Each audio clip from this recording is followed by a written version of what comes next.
Welcome to App Stories, a weekly exploration of the world of apps. Today's show is brought to you by Casper and Linode.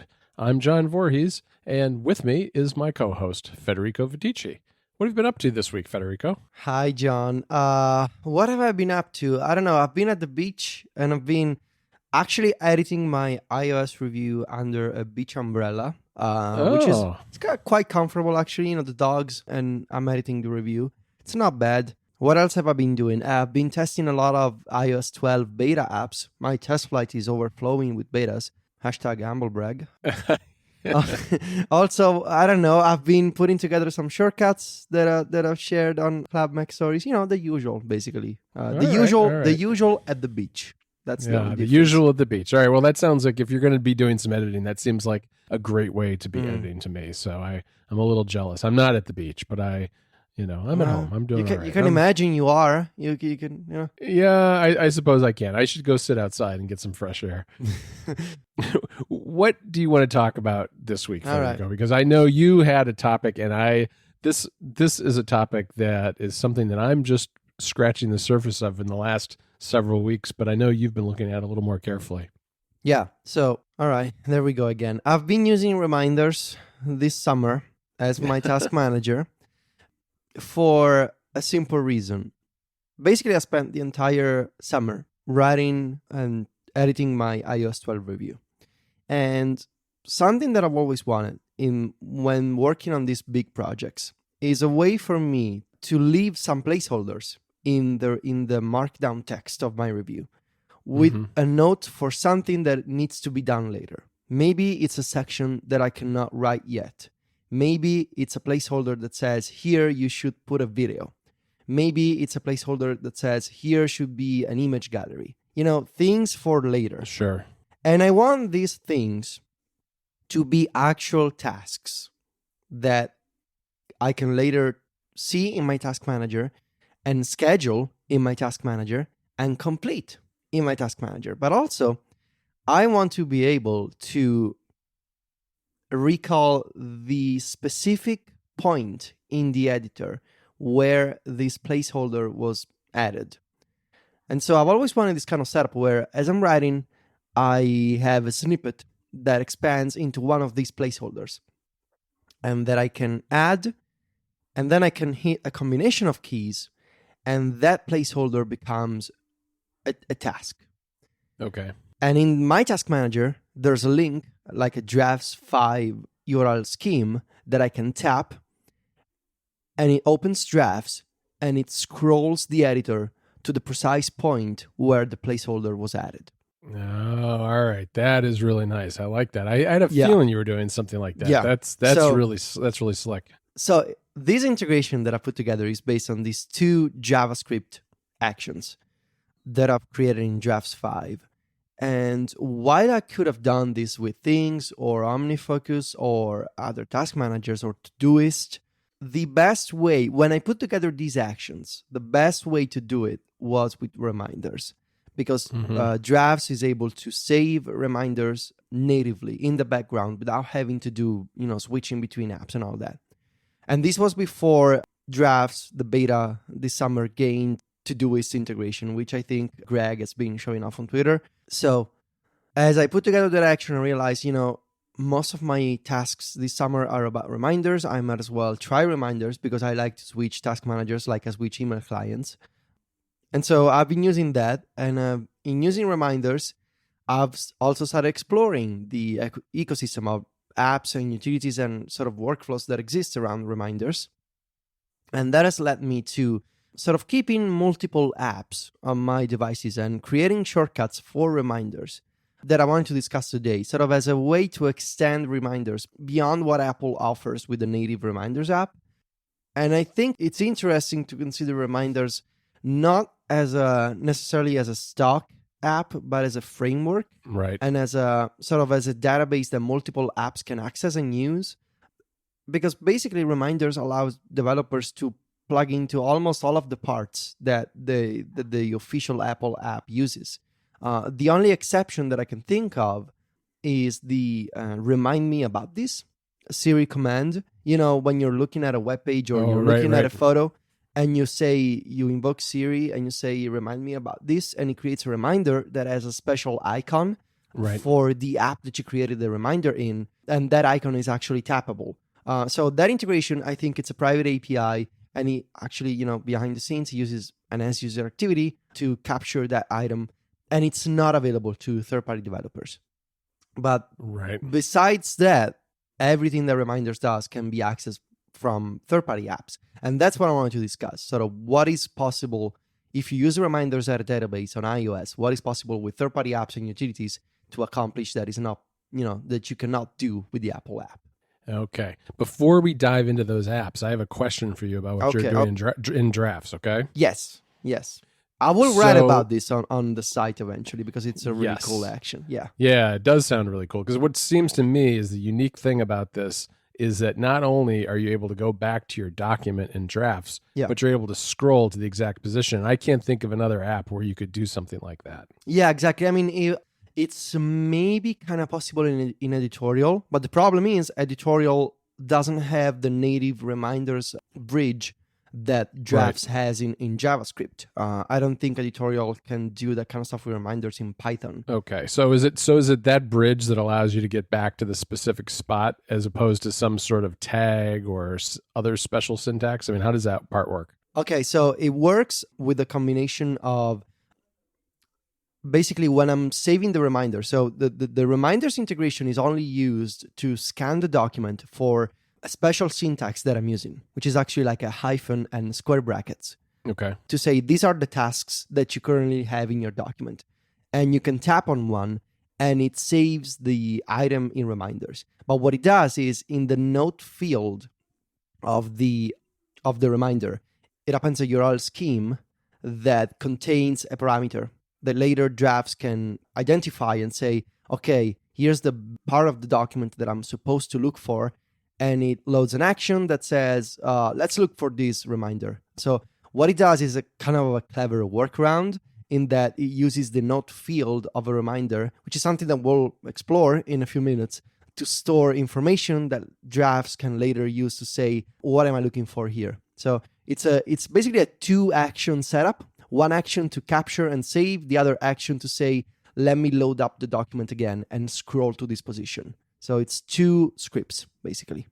Yeah, that's really interesting. I think, and that seems perfect for something the length of what you're writing, because it's for you to have to like start at the beginning every single time and find those, even if it was search and replace would be kind of a hassle. Yeah. But this takes you right to where you want to be, which is great. I'm looking forward to seeing you write a little something about that. Yeah, and it's pretty cool because you don't actually see any of the JavaScript stuff. Like once it's the script is done, you don't see any like code happening on the screen. It's just it happens all in the background.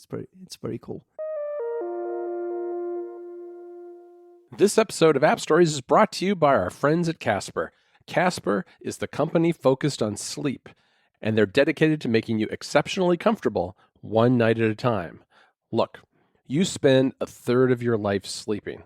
If you spend a third of your life doing anything, you'd want to make sure it's the best experience it can possibly be. And that's why you need Casper. Casper mattresses are perfectly designed for humans. They're engineered to soothe and support your body's geometry. That means a Casper mattress has all the right support in all the right places. So what's the secret? What goes into making a Casper mattress comfortable? What makes Casper mattresses special is that they combine multiple supported layers of memory foam for a quality mattress with just the right sink and just the right bounce. Casper mattresses are designed and developed in the United States, and their breathable design helps to regulate your body temperature throughout the night. And with over 20,000 reviews, with an average star rating of 4.8 stars, Casper is very quickly becoming the internet's favorite mattress. And best of all, you can be sure of your purchase with Casper's 100-night risk-free Sleep On It trial. They even deliver directly to your door. And if for any reason you don't love it, Casper has a hassle-free return policy. What's really cool is that a Casper mattress comes in a remarkably small box. It's vacuum-packed in plastic wrap. That makes it easy to maneuver around your house to get it to the bedroom you're going to use it in. Then just open it up and it fills with air right there. It's a really cool thing to see in person. You can get $50 towards select mattresses by visiting casper.com/appstories and using the code appstories at checkout. Terms and conditions apply. Once again, that's casper.com/appstories and the offer code appstories. Thanks again to Casper for supporting the show. Well, why don't we dive into some of these apps? I'm going to let you start because you've been using a Good Task for part of what you're doing, right? Yeah. All right. So my first pick is Good Task. I think the current version is Good Task 3, and I really like this one because it's the power user version of reminders. There's a learning curve to using Good Task because it's so full of features. I want to highlight just a few. The first one is the ability to create, and I know, John, you're going to like this, smart lists. It's kind of like a smart folder for reminders. You can define criteria to look for, and you can filter your reminders based on those criteria. So you can say, I want to create a smart list that shows me reminders from this list and reminders that contain this specific word in their notes, and reminders that, you can do exclusions, you can create all of these rules, and it allows you to load a subset of your tasks, which is really interesting and really useful. And it works well in combination with one of Good Task's other features, which is the ability to tag reminders. So a tag is essentially like a hashtag that is created in the note field of a reminder. In Good Task, it's displayed as a native hashtag, but if you use the Apple Reminders app and you go to the note field of a reminder, you will see it's just plain text. It's like hashtag writing, and that's a tag. But you can use those tags to filter items in Good Task with these special lists. And I have so many set up. Like, I'm looking at my Good Task setup right now. For example, I have review testing for things that I still need to test, review writing, review research, review editing. I have... These are your tags, right? These are my smart lists. Okay. These are my smart lists. Your smart list. I want to ask you, I don't want to totally derail you, but what is your approach to tagging? Because tagging is something that everybody does a little differently, and it's really easy, I think, to get bogged down in tagging and make too many tags, and then they're not as useful as they might be. I treat tagging based on activity or the type of item. So, for example, writing for me is an activity, and it means I need to write something that doesn't exist. Editing means I need to edit something that I've already written before. And similarly, like testing and research, it means I neither need to try something, or research, it means I need to investigate whether something is possible. I have tags for videos and comparisons. So video means I need to record a screencast on my iPad, and I need to do the entire process of encoding the video and uploading the video and all that. Comparison means I need to create those fancy side-by-side comparisons, for example, between iOS 11 and iOS 12 that I use in my reviews. So it's different types of items. I don't do tags for locations. I don't do tags for contexts or people. I use tags for activities and different types of items. So, for example, I find this useful because if I tap in on the review comparisons smart list, it loads tasks that are stored in the review iOS 12 review reminders list, but also filters them to show me the ones that have been tagged with hashtag video. So I can see all the videos that I'm supposed to be recording for the review. Got it. This is really powerful in Good Task, but there's more. There's a feature called Quick Actions, which it's like an action panel where you can swipe on a task to open the Quick Actions menu, and you can find shortcuts to, like, little buttons to modify the task or do something with the task. There's a quick action to open the link contained in a task. There's a quick actions to adjust the duration, not the duration, but the due date and the due time. There's quick actions to set priorities, to set locations. It's a convenient way to save time when modifying tasks. And finally, I want to highlight the ability to create subtasks. So like checklists within a master task. It's kind of similar to the implementation in Things, where there's a master task and multiple subtasks inside it. But this is also a clever sort of hack by Good Task, in that if you just use Good Task and you create these subtasks, they will look like native checklists inside of a reminder.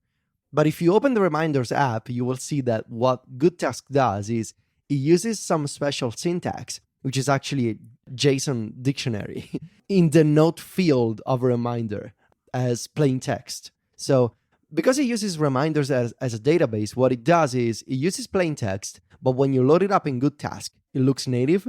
But if you use any other app like Reminders or Fantastical and you open the note field, you will see, all these square brackets and curly brackets because... Oh, I see. Yeah, it's got all the dictionary syntax, right? Yeah, that you see in the JSON text file. Yeah. Yeah, and what I've done last week on Cloud Mac Stories is I've created shortcuts to do the same, to view these checklists and to create checklists from outside GoodTasks with shortcuts. So by using the same syntax, you can create reminders with checklists without having to use GoodTask. But then if you open GoodTask, you will see your checklist because it uses the same syntax.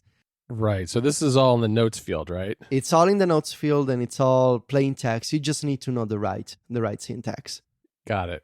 That's really interesting, huh? That's clever. Huh. Yeah, I was looking at like I was asking myself, how is it, how's the developer doing this thing where it's stored inside of a reminder, right? But it looks native in GoodTask, but it doesn't look native in Reminders. And it turns out he's doing some fancy JSON parsing to understand what... Yeah, it's really interesting because this is obviously, as you said, a much more powerful app than Reminders itself, yet it's still using, at the core, it is Reminders, right? I mean, that's what it's using for all the data, and that's what, despite those limitations, because Reminders is really a pretty basic app. There's only so much you can do in it. Yeah. It's amazing that you can build something like this on top of Reminders. Yeah, it's true. And it uses Reminders to, like, all of your reminders are synced with the reminder system, which means GoodTask, unlike other task managers, the moment you open it, it's already up to date because it's syncing in the background with the system because it's reminders, right, and it's got privileges that other apps don't have. But then what it also does, it syncs its own preferences with iCloud. So all of your lists and settings, of which there are many, will sync across the iPhone, iPad, and Mac with iCloud. So there's basically no management of reminders in terms of syncing and settings because it's all done with iCloud. No, that's nice. That's nice. Well, all right, let's move on to the next one. Yeah, so the next one, this is a reminder by developer Mark DiFranco. And this is a sort of a fun experiment for me. Imagine if the Home app was a reminders client. Yes. This is basically what it does. It uses the same layout, the grid with the little squares, but to show you reminders. And it's a little confusing at first because you think, well, if it works like the Home app, does it mean I can press, with 3D touch on these tasks to do things with them? But no, you cannot. Right. You cannot 3D touch on them. I don't know what exactly was the reasoning behind this design. I know that it works nicely for two reasons. One, it's a very visual app in that you open it and you see this grid of colorful items because they use they have colored indicators based on your reminders list's colors. So it's very visual. It's very, sort of, you see this overview of all your tasks on this grid.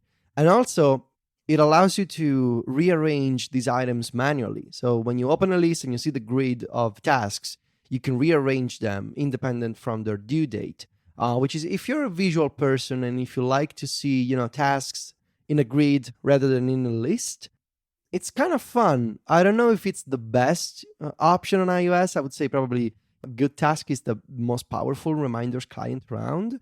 But this is a fun and intuitive way and a different way to sort of look at reminders. And I actually kind of like the app as a page called For You, again, sort of like the other Apple apps.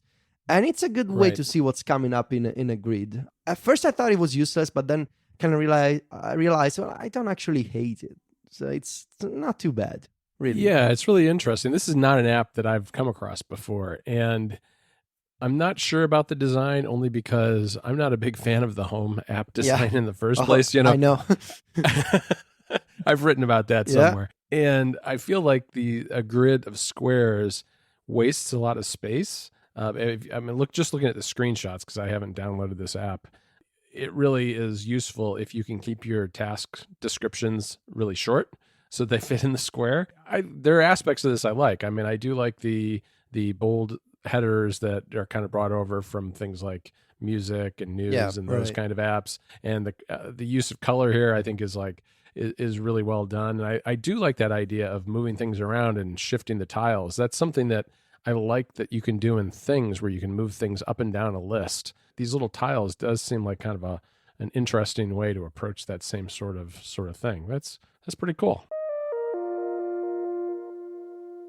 This episode of App Stories is brought to you by Linode. With Linode, you'll have access to a suite of powerful hosting options with prices starting at just $5 a month. And you'll be up and running with your own virtual server in the Linode cloud in under a minute. You really can't go wrong with saving time and money. It's a great combination. Linode has hundreds of thousands of customers who are all serviced by their friendly 24/7 support team. You can email them, call them, or even chat over IRC in the Linode community. They know how important it is to get the help you want. And they also have a suite of amazing guides and support documentation to give you a reference when you need it. Linode's intuitive control panel will allow you to deploy, boot, resize, snapshot, and clone your virtual servers in just a few clicks. And they feature two-factor authentication to keep you safe. On top of that, Linode guarantees 99.9% uptime for server availability. Once your server is up, they keep it that way. Linode offers additional storage too. Block storage is now out of beta and available in Fremont and Newark. So, what can you do with Linode? You can host a large database, run a mail server, operate a VPN, run Docker containers, host a private Git server. The list just keeps going on and on. Oh, and guess what? Linode is also hiring right now. If that's something that interests you, go to linode.com/careers to learn more. Okay. Linode has fantastic pricing options available too. Their plans start at 1 gigabyte of RAM for only $5 a month, and they offer high memory plans starting with 16 gigabytes of RAM. As a listener of this show, you can sign up at linode.com/appstories, and you'll not only be supporting the show, you'll also get $20 toward any Linode plan. That's a great deal. On the 1 gigabyte of RAM plan, that's like 4 months free. And with a 7-day money-back guarantee, there's nothing to lose. So go to linode.com/appstories right away to learn more, sign up, and take advantage of the $20 credit. Or use the promo code AppStories2018 at checkout. Thanks again to Linode for supporting the show. All right, so tell me about some other options for reminders. Okay, so I'm actually going to start with Do, which I reviewed this week on Mac Stories, because Do's an app that has been around for a very long time. I was looking back at some of the old reviews on Mac Stories, and I think this app goes back to about 2010 or 2011, I want to say. Yeah. And it just kind of, I've used it in the past, but I hadn't used it in a while.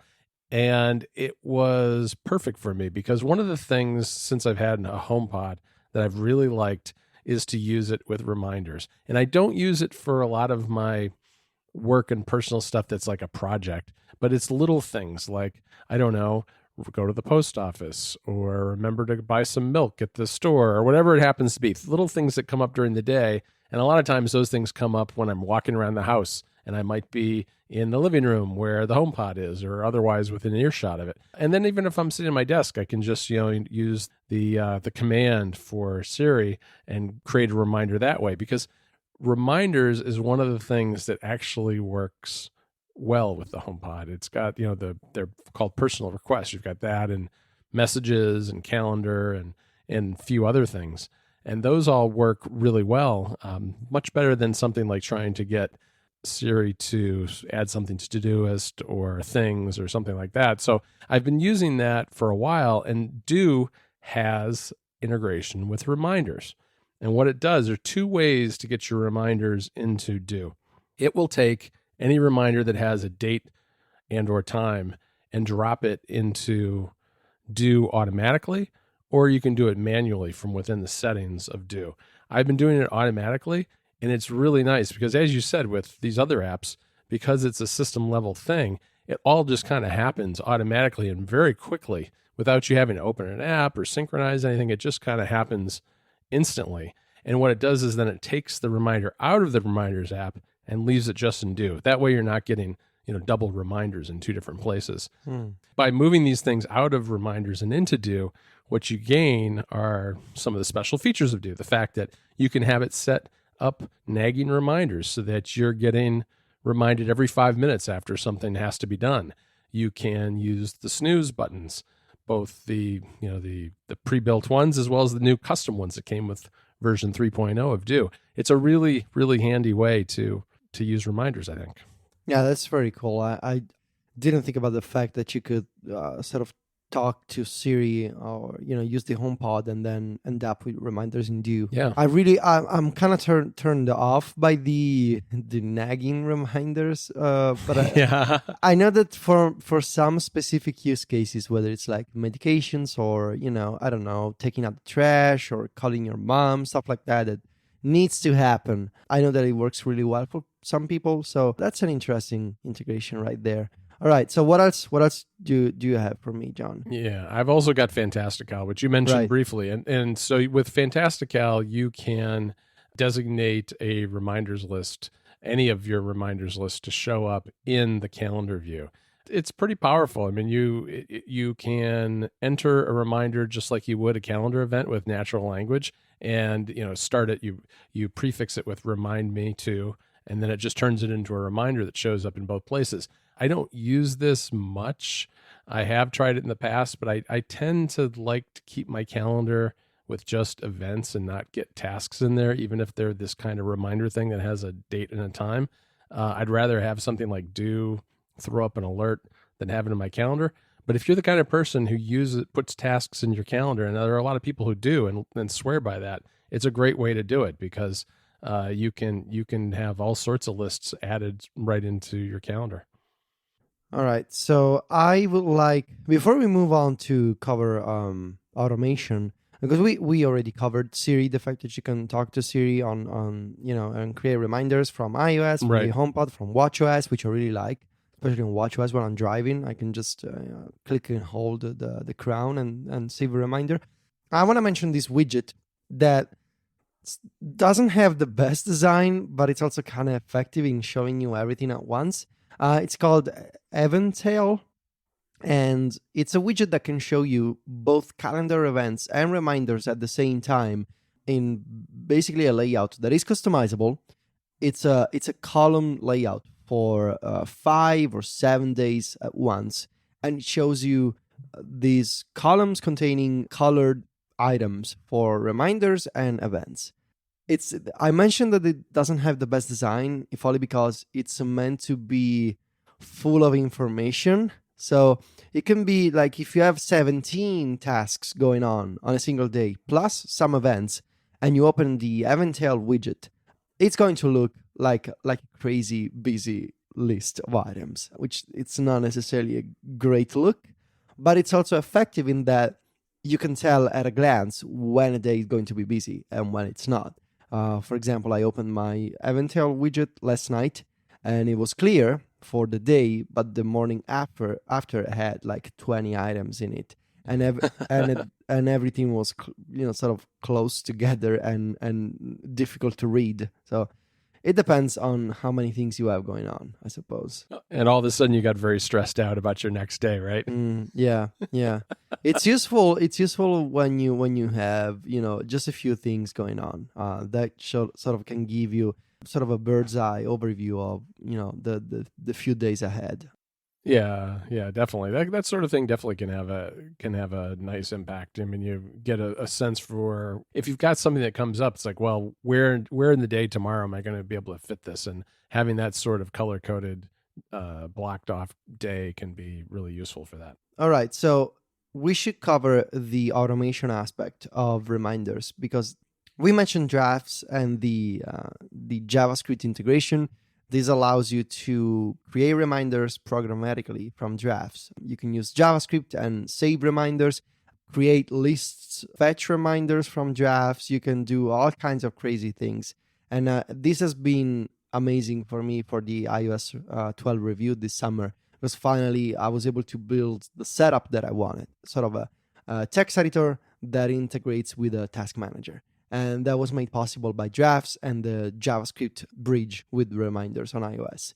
But also, if you don't want to program, if you don't want to write code for JavaScript, you can use shortcuts, meaning the workflow app, which has integration with reminders to, for example, create new reminders or find reminders that match specific criteria. You can have visual actions that allow you to customize the different bits of metadata for each reminder. So you don't need to program anything. You can just tap around and click on menus and select lists and enter notes. And you can integrate all of this with the action extension. You can integrate all of this with a widget. You can, for example, build a shortcut that returns a list of reminders from any specific lists and displays that in an alert. You can go crazy with automation and with shortcuts and reminders. I've been busy building some advanced shortcuts with reminders integration this summer, and it's been really fun. And I love the fact that it can do all of this in the background without opening reminders. It treats reminders as a database that exists on your device, and then you can automate that natively from shortcuts. It's really, really cool. That does sound really cool. I can really see that coming in handy for, especially if you had a particular project or a day of the week where you have certain things that, like a checklist of items you have to do for that day, and you could have an alert sent to you using shortcuts, which would be really nice. All right, Federico. Well, I think that's a good place to stop. If someone hasn't tried reminders in a while, it's definitely worth taking a look at. I had written it off a long time ago as just being too basic, but when you look at some of these integrations with third-party apps, there's really a lot you can do with it, especially once you start going down the rabbit hole of automation. I want to thank our sponsors again for today. That's Casper and Linode for making this episode possible. And as usual, you can find me and Federico over at macstories.net. Federico is Vitici on Twitter. That's VITICCI. And I'm at John Voorhees, JOHN VOORHWS. Talk to you next week, Federico. Ciao, John.